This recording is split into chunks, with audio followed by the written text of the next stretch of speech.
Let's talk about Marco Rubio, the current Secretary of State. Now, Marco Rubio was confirmed in the Senate 99 to nothing. And you know what? I wasn't surprised when that happened.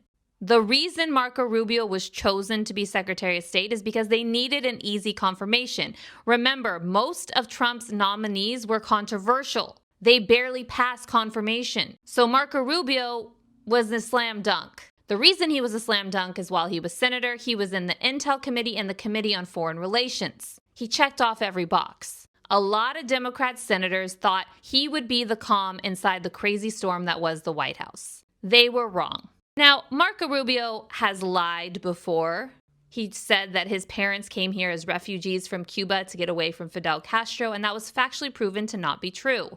Now, if you remember back in 2016, Marco Rubio couldn't stand Donald Trump.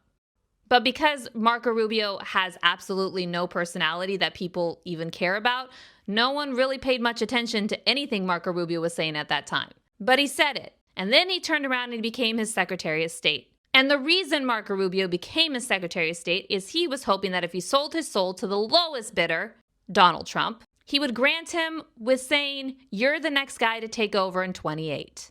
That is obviously not happening. Marco Rubio was always going to be the fall guy. The second we all saw the footage inside the Oval Office with Zelensky and Trump and J.D. Vance and Marco Rubio, the original meeting when Trump and J.D. Vance tried to eviscerate Zelensky, and Marco Rubio just sat and sank down and said nothing, even though Marco Rubio has been extremely vocal about supporting Ukraine, that was the moment I knew he sold his soul to the lowest bidder, and this man was never going to be president, let alone the nominee for the Republican Party.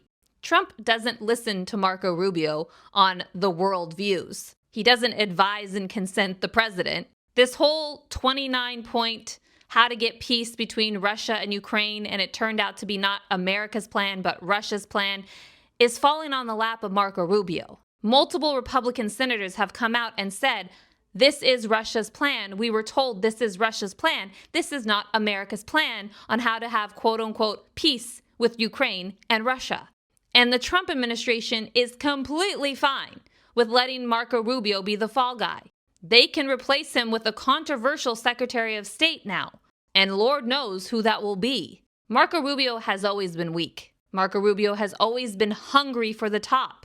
But Marco Rubio has not been able to see until recently just how weak and pathetic he actually is. He got played, and it may not unravel today or tomorrow, but it will unravel. He will not be the nominee. He will not be president.